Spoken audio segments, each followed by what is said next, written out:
Praise the Lord. प्रभु आप सबको बहुत आशीष दे।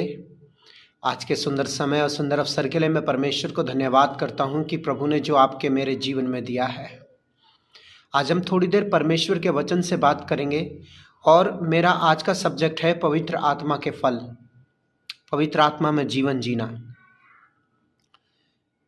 तो थोड़ा आप और हम इस बात को सोच के देखें कि आखिर क्या है पवित्र आत्मा के फल, या ये सोचे अपने जीवन के अंदर क्या मैंने पवित्र आत्मा पाया है या नहीं पाया है।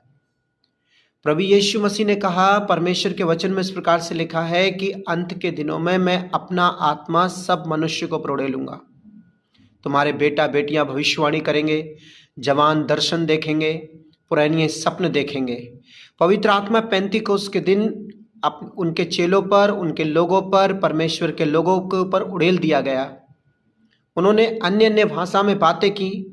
जितने भी लोग पेंतीकोस्त के पर्व में यरूशलेम में आए हुए थे, उन सब ने उन शब्दों को सुना। लोगों ने उनसे कहा तुम नशे में हो, बट पतरस ने कहा कि जैसा आप समझ रहे हैं वैसा ये लोग नशे में नहीं हैं। जिसकी प्रतिज्ञा योएल भविष्यवक्ता के द्वारा परमेश्वर ने की थी, उसको उस परमेश्वर ने पूरा किया है। आज वो पवित्र आत्मा मेरे और आपके ऊपर भी उड़ेला जा सकता है। मैं और आप भी उस पवित्र आत्मा को पा सकते हैं। लेकिन कई बार ऐसा सोचते हैं हम कि हम मुझ में पवित्र आत्मा है या मैंने पवित्र आत्मा पाया है। तो हम कैसे पहचानें कि मैंने पवित्र आत्मा पाया है या पवित्र आत्मा मेरे जीवन के अंदर है। ध्यान से सुनिए, प्रभु के वचन में लिखा है, प्रभु यीशु मसीह कहते हैं कि जिसके अंदर मसीह का आत्मा नहीं है वो मेरा जन नहीं है। निकोदेमुस से प्रभु यीशु मसीह ने कहा कि जब तक कोई जल और आत्मा से ना जन्मे वो परमेश्वर के राज्य में प्रवेश नहीं कर सकता।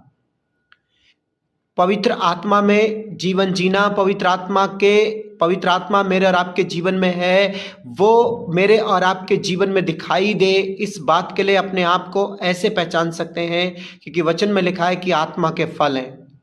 यदि एक व्यक्ति ये कहता है कि पवित्र आत्मा मेरे जीवन में है और वो परमेश्वर की आज्ञाकारिता में जीवन नहीं जीता है, यदि वो ये कहता है कि मैंने पवित्र आत्मा को पाया है और वो वचन को अपनी लाइफ में उतना महत्व नहीं देता है, तो वो पवित्र आत्मा पाया हुआ व्यक्ति नहीं हो सकता।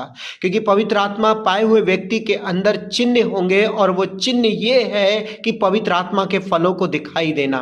एक व्यक्ति जो पवित्र आत्मा को पाता है वो सबसे पहले अपने जीवन के अंदर नम्रता लेकर आता है। क्योंकि जब पवित्र आत्मा उसके जीवन के अंदर आता है, जब परमेश्वर का आत्मा उसके जीवन के अंदर आता है, तब उस व्यक्ति के अंदर लचाव आता है या फिर झुकाव आता है। अहंकार उसके जीवन से दूर हो जाता है क्योंकि परमेश्वर की आंखों में या पवित्र आत्मा हमें अहंकार करना नहीं सिखाता है। जब पवित्र आत्मा मेरे और आपके जीवन के अंदर